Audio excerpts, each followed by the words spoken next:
All right, what is up, everybody? So we are back. I appreciate you all joining us. And today I have a super awesome guest. So excited to be able to talk with him. He is a former Green Beret. He's been featured in places such as Forbes, Valor Magazine, Fox Business Channel, and countless others.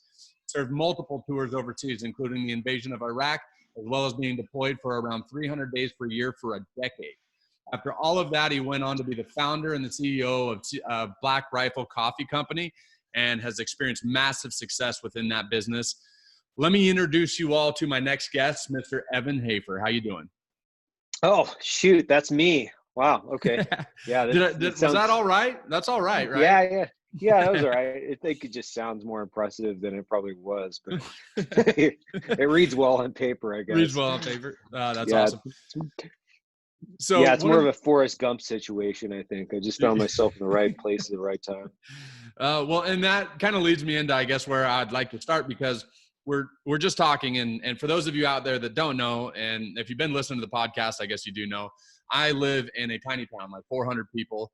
And we started talking, and it's like, well, you grew up in a small town as well, like 2 hours north of me here in Idaho. Mm-hmm. So, and then I was kind of doing some research as well. And it looks like you grew up probably very similar to me, hardworking family. And it sounds like there wasn't a lot of vacations, probably didn't make a ton of money, but you learned work ethic. I guess if you wouldn't mind, Evan, would you just kind of give me like a little bit of a background of what your upbringing was like there? Yeah. Vacation wasn't really a word that we even knew. Vacation was for rich people. And my dad was a logger, and my grandfather was a logger. Both my grandfathers were loggers in Weippe, Idaho, which I'm sure you're familiar with, around Weippe headquarters area. So vacation wasn't a derogatory term. It wasn't anything. It was like, that's what rich people did. So, I grew up around my grandfather, my grandfathers, and my father, like my mom's father. He was the grave digger. He was the sheriff, the grave digger, the mayor, whatever. He did everything. He was a TV repair guy. He did every job in the town. And my father drove a logging truck, and he was a heavy equipment operator. He had his own logging company. Like, he's just kind of a jack of all trades too. So my life was one of, most of all the work that we conducted was always in the woods. I didn't know people worked at desks. I didn't know that was like a thing, actually, until much later in life. And work was always part of life, right? It was just something where it was like eating or breathing or anything else. It wasn't like something different.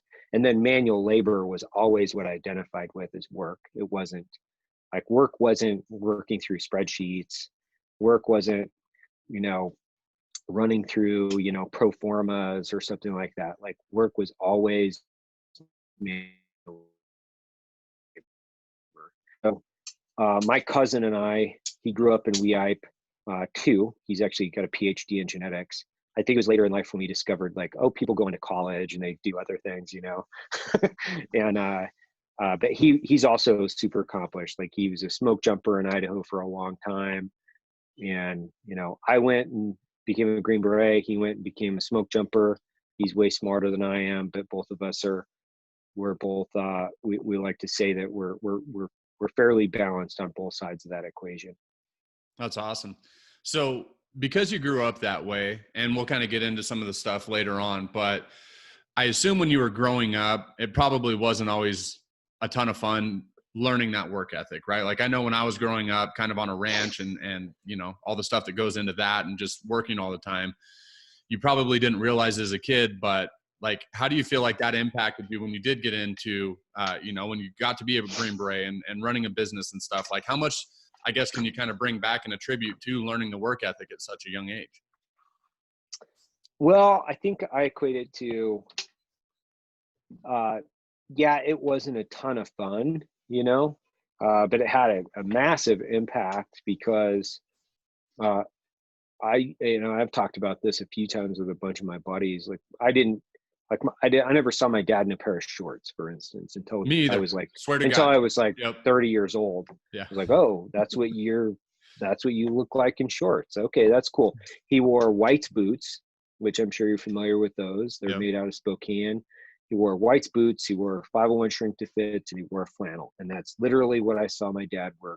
I mean, that's the way he dressed for every occasion. It didn't matter where he was going. He might wear, a pearl snap button up shirt and then basically the same bottom if he was going somewhere nice, right? And that was like typically we're going to the restaurant or we're going somewhere else. So I think the way that it impacted me in ways that I would never really know, it's so ingrained into my subconscious that, I've talked about it in the context of, if you grow up working in a rice field and in, China, and that's what your father did, that's what your grandfather did, that's what your great grandfather did, you just expect to work 18-hour days, and that's what you expect to do. It wasn't until later in life where I was exposed to multiple different, I would say, male figures, where my world started to kind of open up, and it was different. Like I didn't have to be a logger, I could go off and do something else. I didn't have to work at the mill, didn't have to be a logger, didn't have to do one of those jobs. So when I discovered that, it kind of opened up everything, right? Like, so then it's like, oh, everything's on the table. Yeah. Now that everything's on the table, well, what do I want to do? Because after looking at, a regular weekend for my family was like stuff that normal people would say was impossible, like it was like impossible. Like, if you're going to drive a truck into the middle of the mountains on some of the worst roads in the known to man and, harvest an animal and then quarter it and pack it out, that's like normal. That's just normal behavior. That's just like a weekend, or go out to work with my dad and, they're hooking logs and driving up the side of a mountain, and these are the things they do. This is just normal behavior. So I just knew, given my dad in his circumstance, like I never saw my dad inebriated.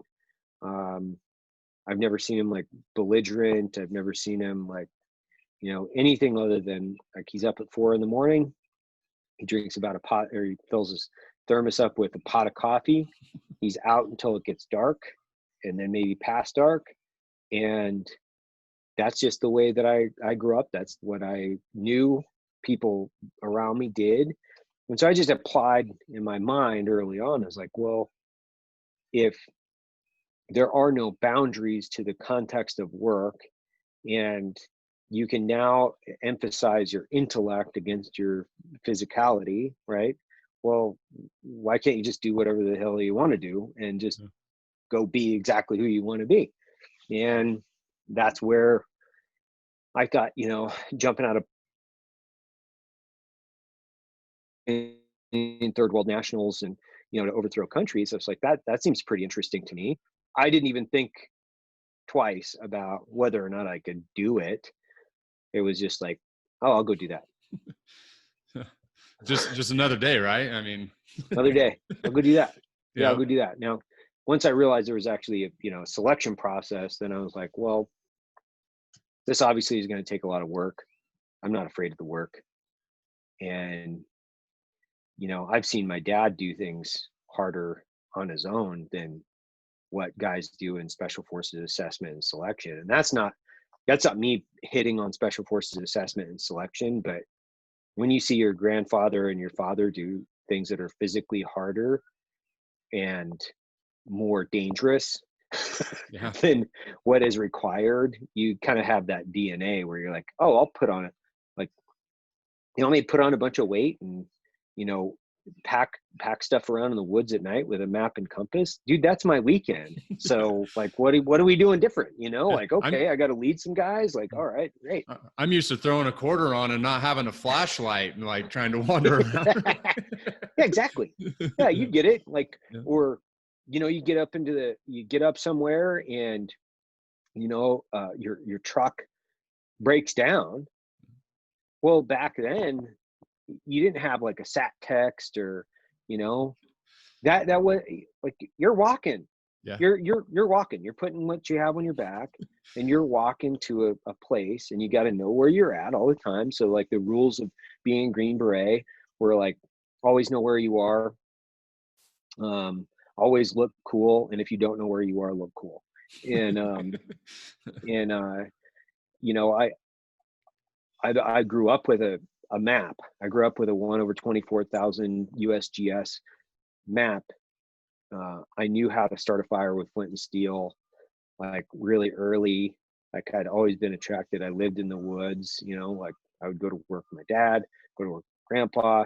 If we did recreate, it was never vacation, right? It was like, we're going hunting, we're going fishing, or we used to do these things called black powder rendezvous. So we'd go out and shoot black powder with a bunch of other guys out in the middle of the mountains, right? So I think it's so deeply ingrained in my DNA. I don't know anything else. Yeah. I have to work. I have to work. It's like eating or, drinking coffee, or I have to do those things. So I don't know anything different. Well, how do you, because it's what's fascinating to me now is growing up in a small town and then, going out and learning about the world and everything else, and then kind of coming back, is I've noticed now that like when I grew up, it was very similar to you, to where my dad worked his ass off, right? He absolutely worked his ass off. But I also got to go with him when I was young and see Right. that. And I got to hang out with my dad. And now what I've noticed is that so many people still work their ass off, but a lot of times it's dad going to an office, Yeah. grinding at the office for 18 hours while kids are at home with mom or with daycare or whatever, and Right. not seeing that. Like, so something that's always kind of been fascinating to me. You got your daughter with you. Exactly. Right. That's Hi. what we're talking about. So Yep. yeah. Yep. Absolutely. And like, yeah, I mean, the fact that you're able to have your kids with you, to me, is so important, because again, like I actually went through and one of the big reasons why I started the podcast was, and I've talked to you a little bit about before, it was like the liberation side of it, because I've gone to the office and I've grinded 6 to 7 days a week, 80 hours a week to try to make the money. Then all of a sudden you start having kids and you're like, what for? Like, what's the point of having all this money? I'm not around my kids to actually teach them what it means to be a man, or what it means to, to be able to have your dad around.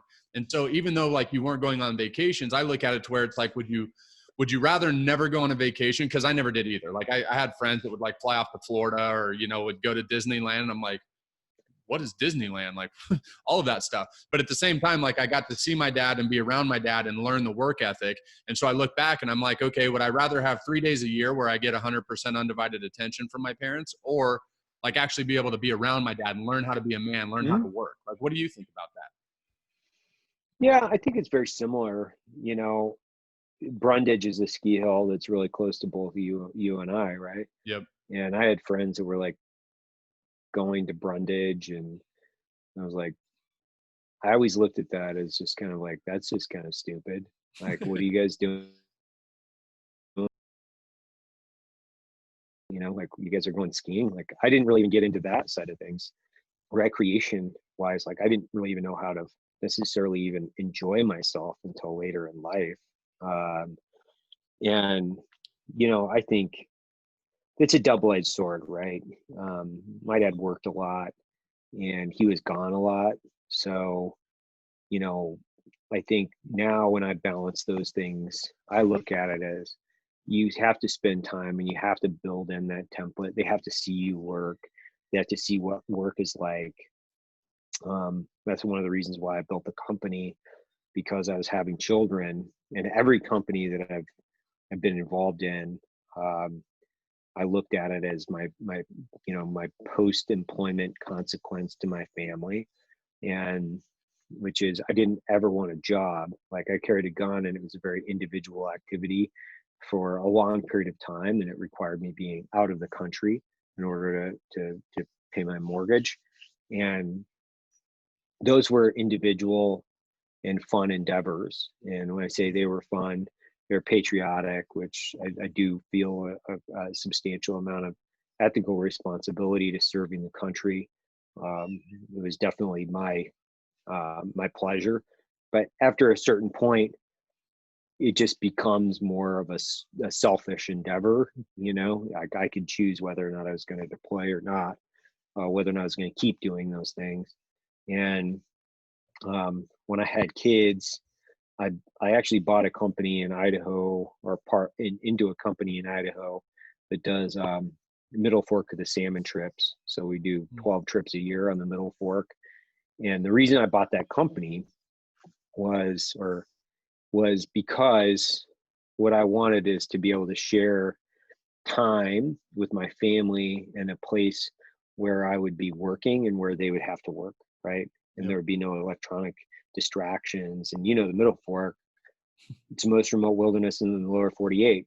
The Frank Church Wilderness area is like a super special place. They just came out But, with a show about it. Did you see that? huh? Yeah, No, it's called The I'll River of have No to. Return. It's on I think it's on Discovery Channel. Oh, I'll have to watch that. Yeah. That's amazing. But I bought into the company knowing this is for me and my family to share time in a way that they could interact. Like, I can't hook logs at 12 years old. You know what I mean? Like, I'm not going to be running a skidder and driving a semi truck. If I did, that would be like really, really unsafe and probably not cool for my dad to put me in that situation. So um, my thought was, I need to work. It's part of my DNA. How do I work and then share time with my family? So, like this morning, I took my daughter to school, my older daughter, and then my younger daughter came to work with me. And, I made coffee. I made her some cocoa. I had a couple meetings. She's running around at my feet, and I'm jumping on this podcast, and she's, watching TV right next to me. And then later, I'll be going out looking at different coffee shops in town, going walking through the square footage, looking at different buildings to see which ones we're going to put Black Rifle in. But I get the whole day. You know what I mean? Yep. There's very few things professionally that I do now that I can't directly plug my kids into because I own the company as well, right? So who's going to tell me no? Yeah.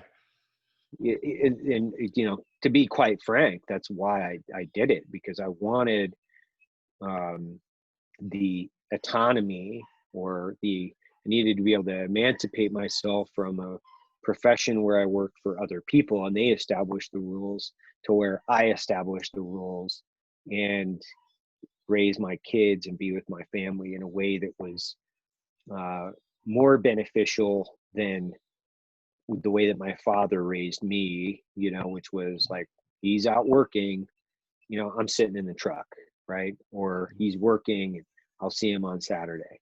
And that's not a hit against my dad. I love him. He's awesome, but he also didn't have the choice. Like, he worked hard to allow me to have the choice in order to build a profession like this. Um, I I've just been fortunate to keep my life, limbs, and eyesight so I can do this. You know what I mean? Well, how was it? Because I think that when you grow up in a small town like I did, like you did, like a lot of people that I know listen to the podcast, you grow up in a small town and there's kind of a certain way of doing things, right? It's like you get a job, you kind of grab your lunch pail. It's a lot of times it's physical, manual labor and stuff like that. So growing up the way that you did, and obviously like I have my own experiences as far as kind of like with my mindset to get me, I guess, maybe outside of just that straight line paradigm. But like for you, how was the transition of going from like, okay, I'm probably going to grow up and be a logger. I'm probably going to go up and like use my hands, maybe not as much my brain. I'm going to probably do hard physical labor every day. Like, what was the turning point to where you're like, maybe I don't have to do what my dad did or what Mm. my grandpa did? I met a guy when I was probably 13 or 14 in Lewiston. His name is Rob Proschel. He's a retired lieutenant colonel, special forces lieutenant colonel. And I was dating his daughter, right? We were hanging out or whatever. And uh, he started talking to me, and I was like, man, we had like the coolest room I've ever seen in my life. I walked in there and it's like scuba tanks and plaques and books everywhere. And I started talking to him, and he was very instrumental in just opening that up, because the more time I spent around him, he's still a great friend of mine today.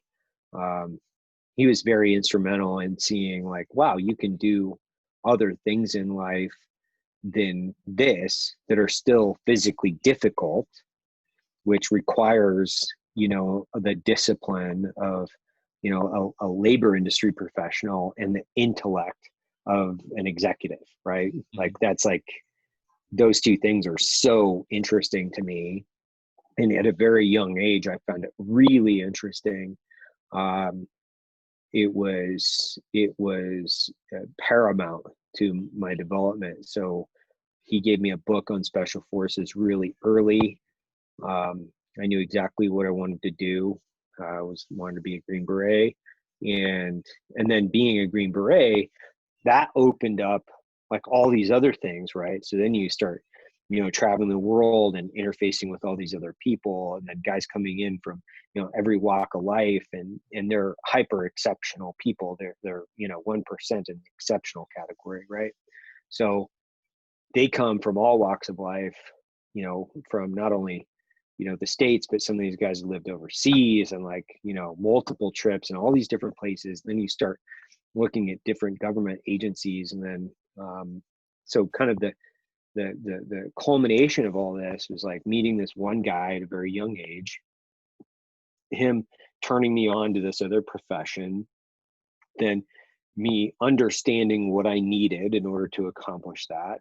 And then really kind of what that did was that galvanized the competence for me to go out and say, I'm not restricted in any way, shape, or form, right? There's zero restrictions on this. I don't have a governor.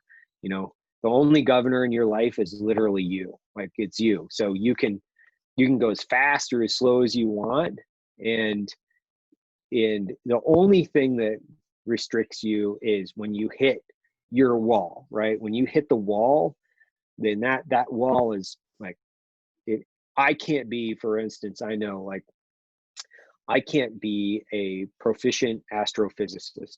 I know that. I don't have the intellect to do that. I don't. Do I find it really interesting? Yeah, I can find it interesting, but I don't have the intellect in order to do that, right? I can't be an Olympic lifter or, a professional NFL lineman. Like, I'm 160 fucking pounds. So there are really, really definitive restrictions that you face where you're like, I can't do this. So even if I want to be,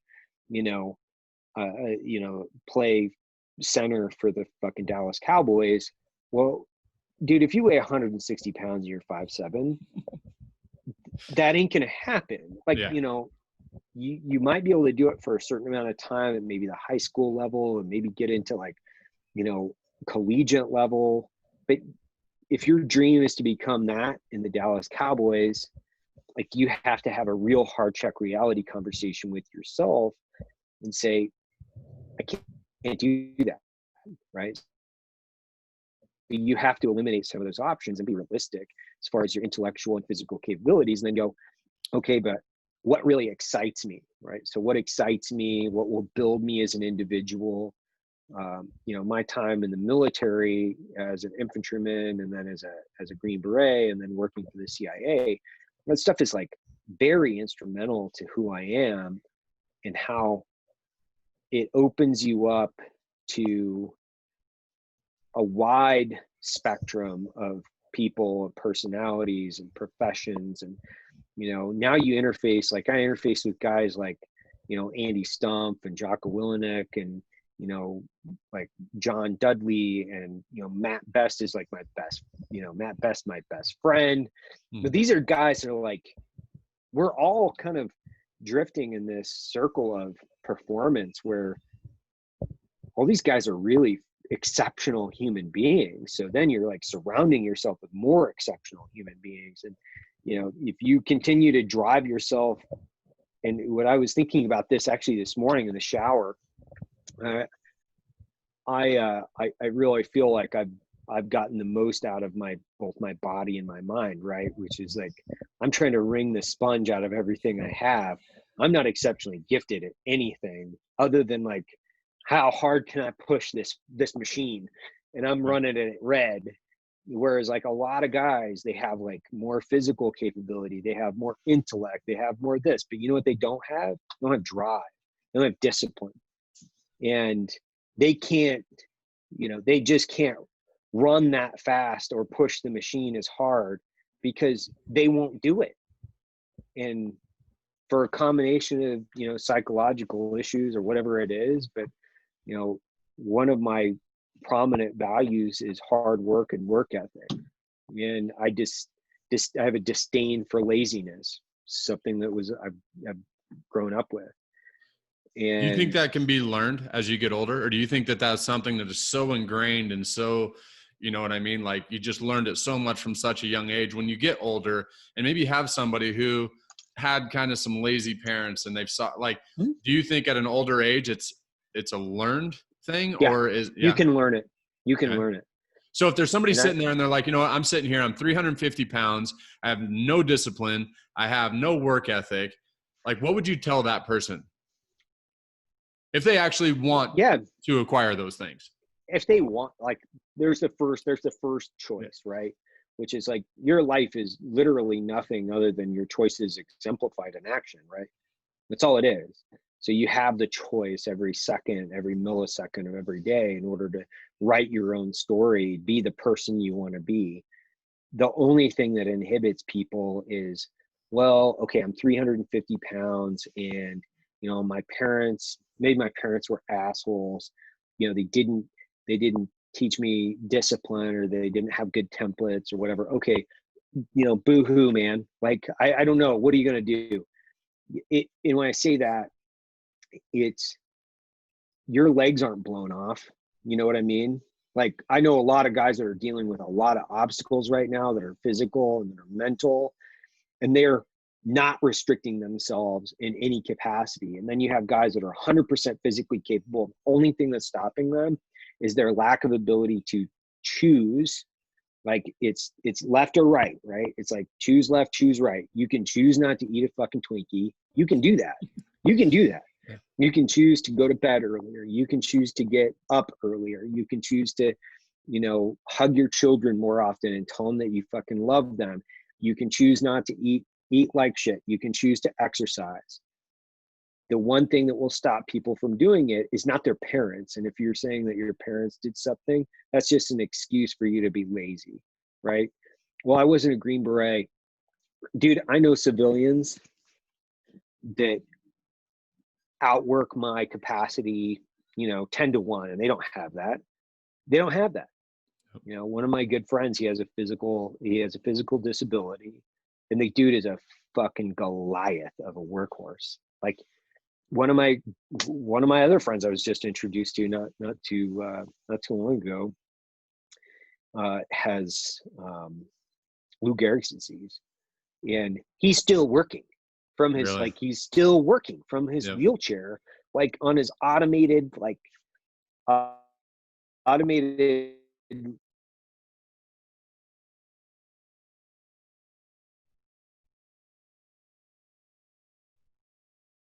and if they're talking about their parents, and if they're talking about, woe was me, I didn't grow up with a logger or whatever it is, dude, so what? Like, are you going to continue to make excuses for the rest of your life and not accomplish the things that you want? Because the only person you have to blame for that is yourself. See, one of the biggest things that I think resonated is I heard a friend of mine talk about this, and he said, one of the biggest fears that I have is that someday I'm laying in my deathbed and I'm looking back at all the things that I wanted to do, but I didn't. Yeah. I don't have that fear. Yeah. Nope. Because you're doing it, right? Yeah. Yeah. I've done it. I would say every day, sometimes I'm a minute by minute guy, circumstantially, sometimes, where I'm like, I think combat really helped me early on. Is it it showed me how finite life is, Yep. and that I'm not going to leave anything on the table, man. Yeah, I'm not going to leave anything on the table. I'm not going to be on my deathbed going, man, I really wish I would have done this thing. Yep. Okay, if I'm going to do this thing, I'm just going to go do it. A good example of that was like, I grew up in Idaho. I grew up running rivers in, high school and college in my kayak, and I loved rivers. I really, really, really wish like I could have spent more time, but unfortunately, like my dad's a logger. He's not a big recreation guy. Like it was really one of those things where I love to fly fish. I love to hit rivers. And later in life, when I had the opportunity, I was like, I'm going to get into this. And in my way of getting into it was ultimately, yeah, I did, buy part of the company, but then I spent an entire summer after I got back from Afghanistan. I flew home from Afghanistan where I'm running a massive project where I've got like a 23 million annual project. I've got a ton of responsibility. Like what I'm doing is like briefed at Congress, and I'm like talking to the director of the agency. And I came into my company and I worked as what we call a swamper, which is the lowest man on the totem pole, rowing boats down rivers, because I wanted to learn how to row a river, man. Yep. And I wanted to learn how to row really complicated rivers. And I wanted to get proficient enough to do it on my own with my family. That was my goal. I need to be able to understand how to run these things so I can load my family up on a boat. I didn't have kids, didn't have a wife, didn't even have an inkling of a wife. But I knew someday what I wanted to be able to do was load up my entire family and go down really complex, like logistically and effort. The effort required to do these things is really complex, and the amount of effort that you have to put in on the front end just to learn these things is a long iterative process that requires years of your life to accomplish. I'm a long-term goal appropriated guy. Like that's what I do. I love doing it. But I started that back in like 2010. It's 2008. I've had some good success with the company. I'm finally, I think, proficient enough after 8 years of like rowing and working on it to the point where I could row my kids, my family down a lot of different rivers in the United States and do it all self-supported. I don't require a guide.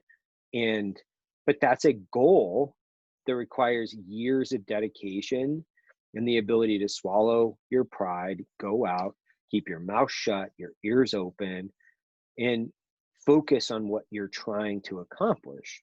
A lot of people in this society, they just want everything now, right? They're just like, I want everything now. I want my McDonald's right now, or I want this. And if I don't get this skill, I'm going to just turn the page on myself and just move on to something else. Yep. That's so pathetic. Well, it would have been really easy for you, right? At that point in your career with the military. I mean, you'd been, in all these different like crazy places around the world from what I've read. You've, been in charge of so much, like you were talking about, to go out there and just be like, yeah, I'm a badass. Like, just give me a boat, man. I'll take the river on. Right. But instead, like you humbled yourself and you said, so do you still actually own that company today? I do. Yeah. You do? Yeah. All right. Yep. That's crazy. I do.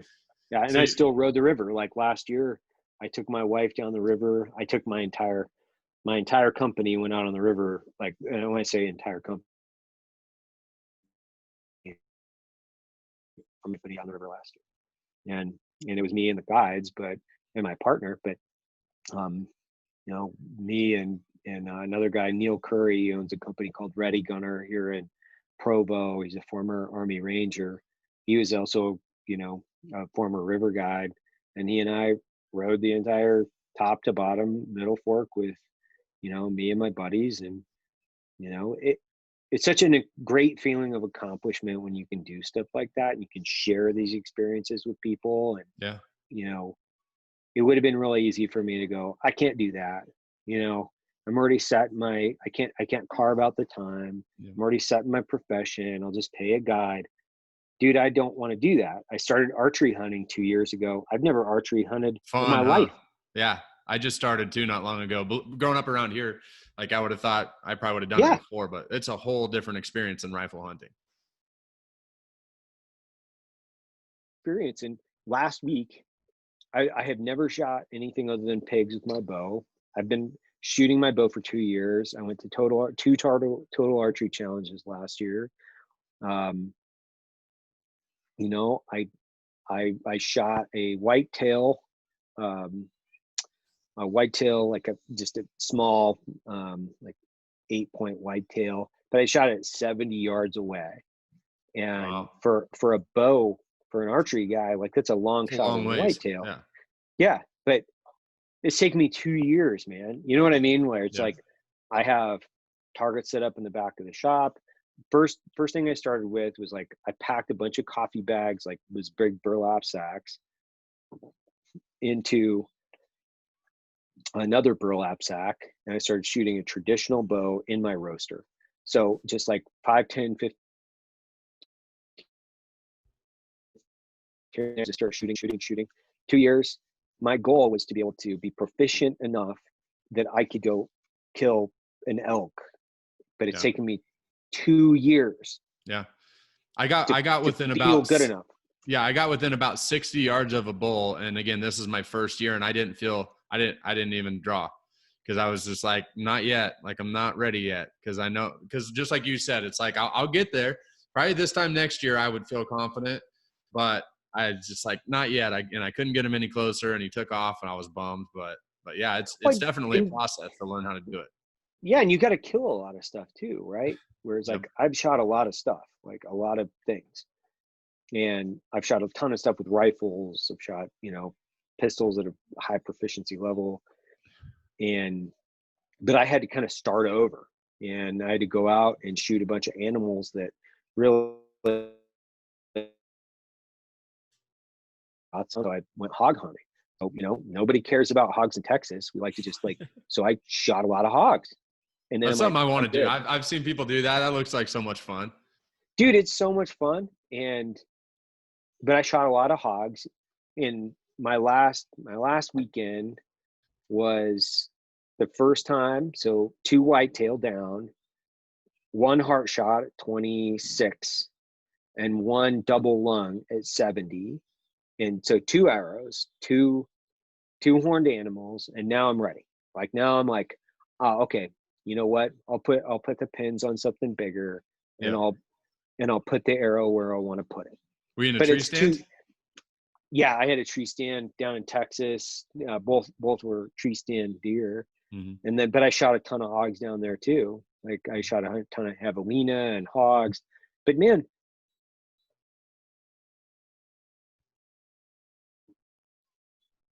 dedicating yourself to achieving your goals, and also giving yourself the room of being able to say, if you put a finite time on it rather than like a proficiency level. So my proficiency level was exactly like you, which was I have to feel comfortable when I draw on something. I'm going to kill it and not sling an arrow right through its guts. Yeah. Like it'd be like the worst thing in the world for me, man, to Yep. be one. I don't want to track it that far because I really don't want to hump through the mountains all goddamn night. Like that's not what I want to do. Yep. 2, if I can't find it, now I've just dumped this animal and basically, turned it into, wolf and buzzard food or whatever it is. I didn't want to do that. So Yep. I'm confident enough to do that. I have all these parallel goals that I have to accomplish, and a lot of them are just like, even if I can only dedicate 5-10 minutes a day to it, it might take me a few years to get to the point that I can do it. So what else do I got going on, man? Yeah. Like, what else am I doing? So, and man, the time is going fast. There's so many other things. And I could talk to you all day. This is awesome. But so you go through all of the military training and everything, or the combat, everything else that you've done. Like, how do you end up going from there to running like a multi-million-dollar coffee business? Was it because I've again kind of doing some research for the show. It sounds like it just kind of started as like a hobby or a passion, right? And then just took Yeah, off from there. I've always been into coffee. And when I say always, since 1997, I've been into coffee. And I've always wanted to make it a profession. It's interesting. People are always like, how'd you, plan these things out? Or like, there's some of them aren't plans, they're just feelings, right? They're like, I know that's what I want. Like, I knew that I wanted to have my own business someday. I knew that I wanted to be in coffee. My initial idea and concept was I wanted to have this like roastery range, like a big, cool coffee shop with a range. And like, that's where the name Black Rifle Coffee, not only is an homage to my service rifle, but it was like, be great to have like a range. You can come in and buy a gun and then go out to the range, grab a great shot of espresso or whatever, just combine those two things. Yeah. But I was in coffee in 97. I was really, really into it. And then I was deploying back and forth to Iraq in 2006. And I wanted to take fresh coffee with me, and I was reading books and started this process literally back like in 1997, like reading books and roasting coffee on my stovetop and going and trying different coffees and ordering different green beans. And so I've been roasting coffee back and going back and forth to Iraq. So in 2014, when I was ready to transition, I was going to go into coffee. There wasn't like, I didn't know exactly how it was going to turn out. That's when you're staring into the abyss going, I don't know how this is going to go, but fuck it, I'm going to try, and there's no secret to it. It wasn't a real, I had a mission statement for my life, which was to emancipate myself from government service and to live a happy and fulfilling life. That was it. I wrote a mission statement. I wasn't attached to the mission, right? So I wasn't attached to how, I was attached to the overarching objective. And people are always talking about living my best life, or I don't know, so trite and kind of like dumb. It's like, I have a vision for myself. What does that vision look like? And sometimes it's 5, 10, 15, 20, 30 years down the road, right? And I just start putting together the small pieces and collecting the individual skill sets and the requirements to kind of build that and put it in place. So when opportunity comes, you can capture that opportunity and say, great, I'm ready for this. And it fits into my objective. I think so many people are reactionary, right? They're just like reactionary. They're just going and they're just acting. They're just going, yeah, that sounds good, or yes, that sounds good. Or they're letting other people kind of control what they do because of peer pressure. Like, I don't give a shit what other people do. I don't care. Like, I look at them as like, is this person a good or a bad example? I look at them as like good example, bad example. But as far as like peer pressure circumstances of like what fits into normal society, don't give a shit. Like, I don't care. Well, has that helped you too? Because I mean, like with Black Rifle Coffee Company, it's been very polarizing, right? Because I mean, God forbid if you're pro gun at this point, you're crazy. And so I'm Yeah. sure that you guys have gotten a ton of hate, probably threats. I mean, anytime you have, like Yeah. beautiful women shooting guns as a promo, you're probably going to get a bunch of hate. So I mean, has that helped you with that? Because obviously, like it's been huge. Like your guys' videos are the best marketing videos I think I've ever seen. Like seriously, and I worked for $100 million a year plus software company within the internet marketing space, and I'm like, this is what everybody's trying to do, and you guys are crushing it with these videos. But along with that comes tons and tons of hate. Like, I know it. Yeah. But is that what you say? I don't give a shit what people think about me. I mean, is that kind of part of it, or? Yeah. It's going back to that whole thing of, you have to do what you want to do. You have to do the things that ignite your passion, and you really have to just say, screw it. Like, I'm not going to listen to the the cheap seats. Like, who cares? I don't care. Like, I listen, like it's funny. I was having this conversation about Sean Hannity the other day because people were like, I can't believe you guys work with Sean. I'm like, I listen to Sean. I like Sean. I like him as a person. He's super fun. He's a Mm-hmm. great guy. So do I agree with him? Like, I legitimately like him. So do I like everything that he puts out? No, that's just human nature, man. Like, but I've also been able to sponsor like guys like Rogan and guys like Sean or guys like Crowder, and they're like super polarizing, right? Mm-hmm. And uh but that's the thing with society is if you start listening to people too much, you know, everybody's going to tell you can't do it. Everybody's going to tell you, like, everybody in the world is going to give you all the negative feedback you ever wanted. Like, you can't do this, you can't do that, you can't do this, you can't do that. And if you listen to those people, you won't do anything, right? Mm-hmm. That's just human nature. They like to tell people, and then what I say is like misery loves company, right? Miserable people like to make people miserable. Don't be a person. Don't listen to it. You know, just be. It sounds like like college freshman type. Like intellect, but it's like be who you want to be. It's like no, man. Like you really have to kind of have that vision for who you want to be, and you have to pursue that relentlessly. Like just pursue it relentlessly, and don't listen to the people that are going to tell you no, because they're going to outnumber the people that are going to tell you you can do that 10-1. And the hate, so what?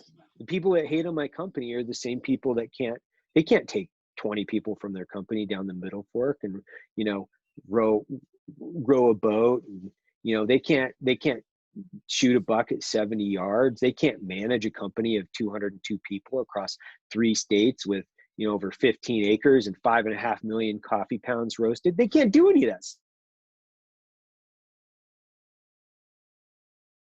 And that's what I'm saying. Like you have to be kind of a prick. You have to be just kind of an arrogant prick and say, you can't do what I do, so why the hell am I going to listen to you?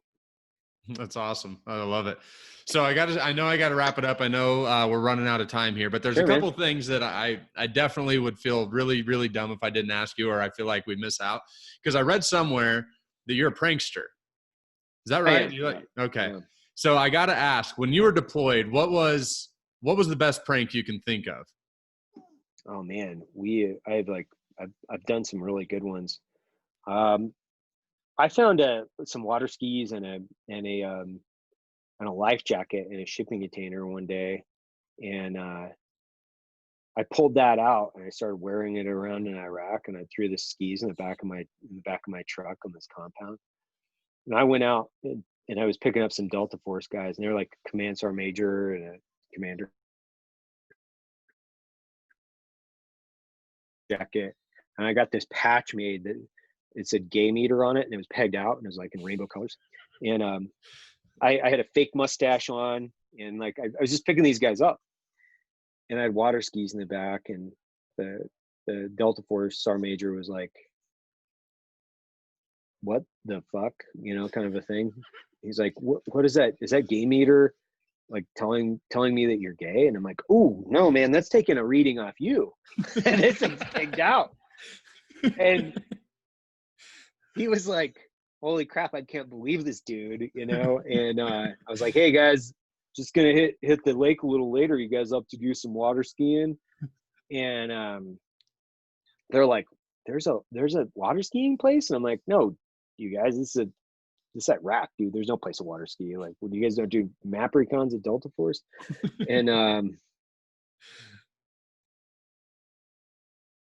myself as the guy that did stuff like that. I did like a lot of things like that where it was one of those things where I think that humor is one of those things that you really.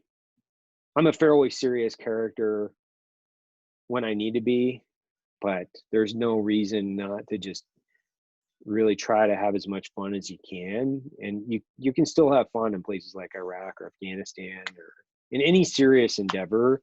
It's like It's one of the reasons why I don't like bankers is they take themselves way too serious. It's like, you manage money, dude. Like, you're not saving lives. Like, Yeah. chill out. Like, what the fuck is your problem? And I think that kind of goes back to that whole life ethos of like, I think combat really helped me in a lot of ways. Like, it helped me so much. Like, I'm so thankful,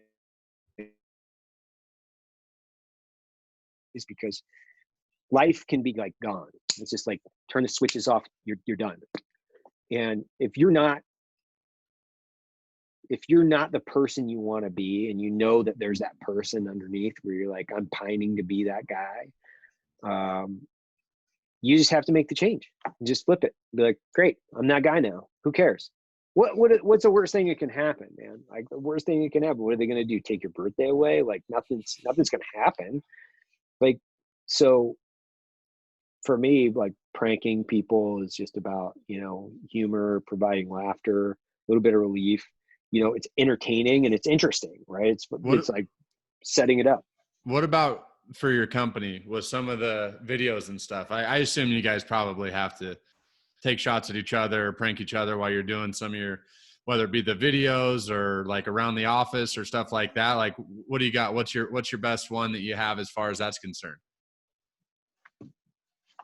We haven't really pranked each other a lot. Like, myself, Matt, and Jared, we laugh. We laugh all the time.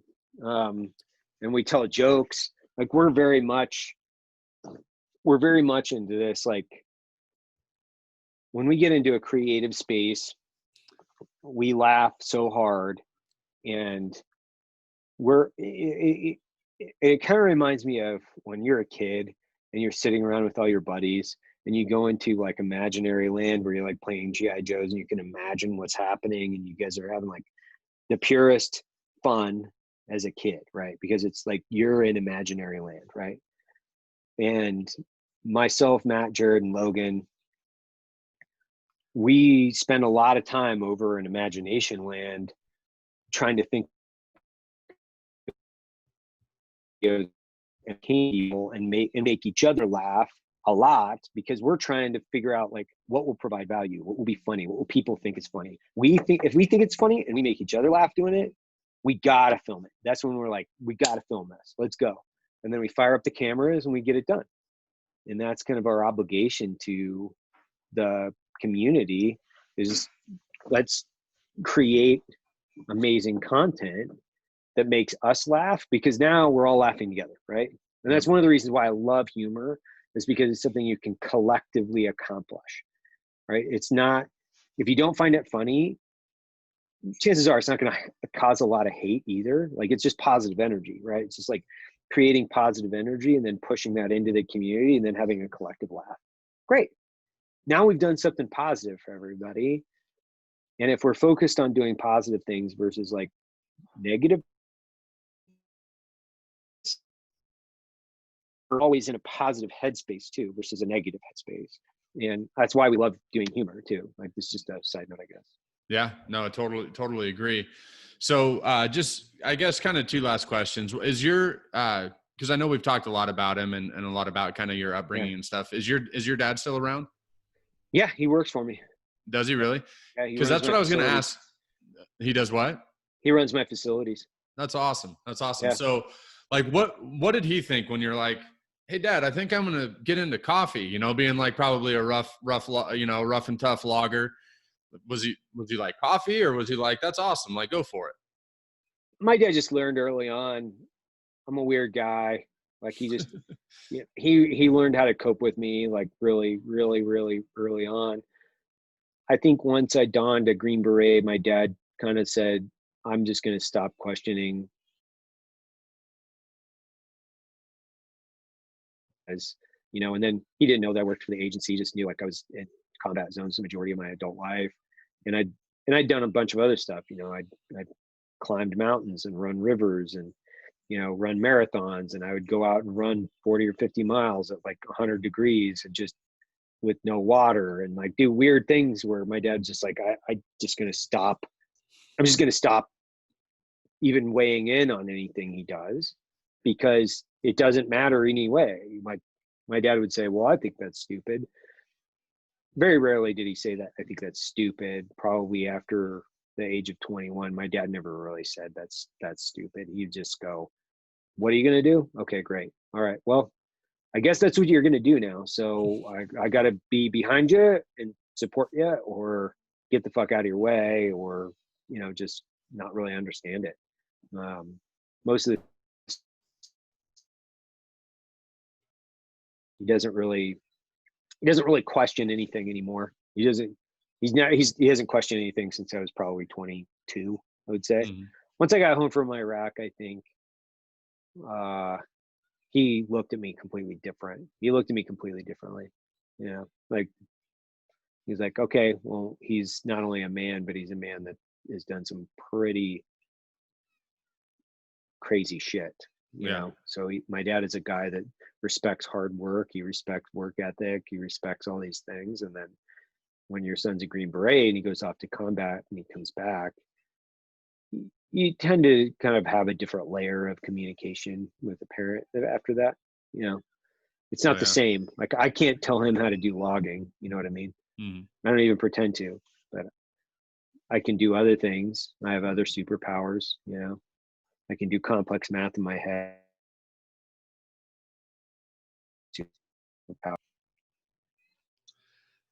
I would imagine that, kind of like you said, even if he doesn't know everything that happened over there, there's got to be just an enormous level of respect that he has, and he's got to be proud of you, right, for going over there and doing that. He's really proud. Yeah, that's he's awesome. really proud. That's awesome. He's really proud, and he's kind of, I think he's just kind of taken back. Like, a lot of people, they think you get a lot of guys out there, like, they're just talking heads, right? And they go out and they talk about all their hard work, and they talk about, all their accomplishments. They just kind of wear those out front all the time. I think that there's a certain amount of insecurity that goes into that. Like, they need to show people how fucking hard they work and talk about it all the goddamn time. And that's their shtick, right? Yep. For me, I've never really looked at anything like this. Like, I'm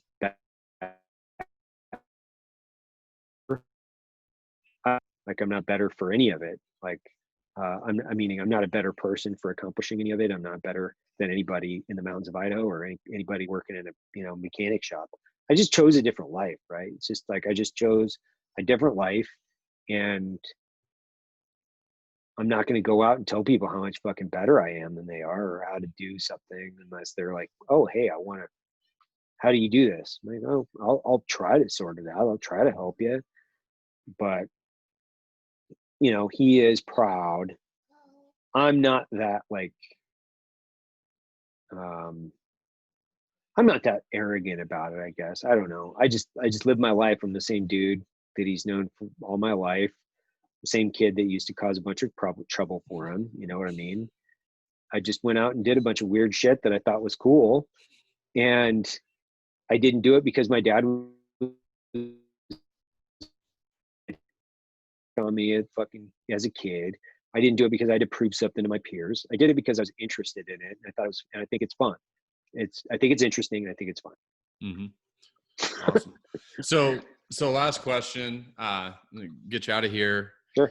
So, a lot of, again, like, coming back to the reason why I started the podcast and the people why, I try to get on here, I do, is because, kind of looking down the road and trying to figure out, like, what my own legacy, what I wanted that to be, right? Like, that was a big part of what drove me into this and everything else. So I guess for you, having done all the crazy shit you've done, I know you've been in some of probably the deepest, darkest places in the world, around some bad people, around some amazing people. You're out there, building a business, and I know it's getting ready to explode even more. So I guess after having gone through all of this stuff and growing up the way you did and living how you do now, like, what do you want, whenever that day comes, like, down the road, like, what do you want your legacy to be? Number one priority is, what are my kids going to think about me? Right. So what do I want them to think about me? Hold on for a sec. My daughter's making phone calls. Sorry. Doing some business, Dad. Yeah. What do I want? I think that's like first and foremost, it's what do my kids and family think of me? And number one is I need them and want them to know like I love them, and that I'm a good person, right? So I love them, I supported them, and I set them up for success in life, which is my dad really trained me to be a good person. Like he gave me a good work ethic. He gave me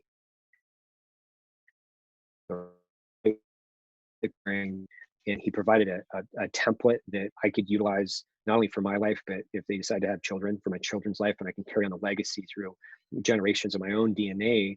That's not just my DNA, right? It's what you teach people, and then past that, I think from my business now is that are the people that are in my business, do they think that I'm a good business owner? Was I good to them? Um, was I a good manager? Was I a good CEO? Was I good to them? I think then my subculture, right? So my peer group, my post 9/11 veteran community, was I a leader? Was I a positive inspiration?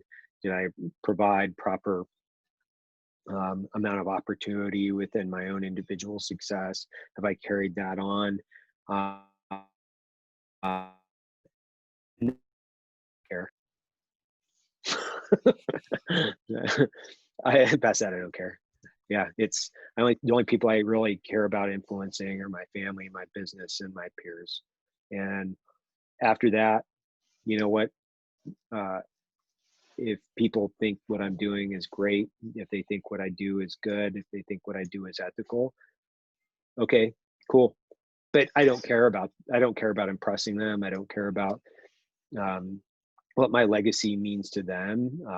I owe everything to the people that ultimately um, are my children, my family, my employees, and my veteran subculture.